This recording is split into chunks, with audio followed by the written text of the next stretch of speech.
వృత్తిరీత్యా ఆయన ఓ డాక్టర్. వైద్య విధానంలో వైవిధ్యం ఆయన ప్రత్యేకత. మూగజీవాలకు మూలికలతో ట్రీట్మెంట్ చేయడంలో ఆయనకు ఆయనే సాటి. వేలాది పశువులకు వైద్య సేవలు అందించిన డాక్టర్ పుణ్యమూర్తి నటేశన్ జంతువులకు వైద్యం అందించి ఎంతో పుణ్యం కట్టుకున్నారు. దీంతో విశిష్ట పౌర పురస్కారం పద్మశ్రీ ఆయన్ని వరించింది. పుణ్యమూర్తి నటేశన్ పశు వైద్య రంగంలో వివిధ రకాల పరిశోధనలు చేశారు. జంతువుల వ్యాధుల కోసం మూలికా మందులను అభివృద్ధి చేయడంలో ఆయన ఎంతో ఎత్తుకు ఎదిగారు. మూగజీవాల కోసం చేసిన మూలికా చికిత్స ఆయనకు మంచి పేరు తెచ్చిపెట్టింది. పశు వైద్య రంగంలో డాక్టర్ పుణ్యమూర్తి నటేశన్ను కేంద్ర ప్రభుత్వం గుర్తించింది.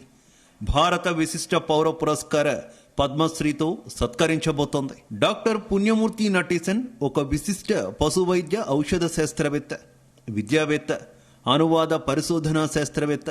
4 దశాబ్దాలకు పైగా బోధన, పరిశోధన సేవల ద్వారా ఆయన భారతదేశంలో సంప్రదాయ పశు వైద్య విధానాన్ని అభివృద్ధి చేశారు. కృత్రిమ రసాయనాలను ఉపయోగించకుండానే పశువుల వ్యాధులను అదుపులో ఉంచడం కోసం డాక్టర్ పుణ్యమూర్తి నటేశన్ కృషి చేశారు.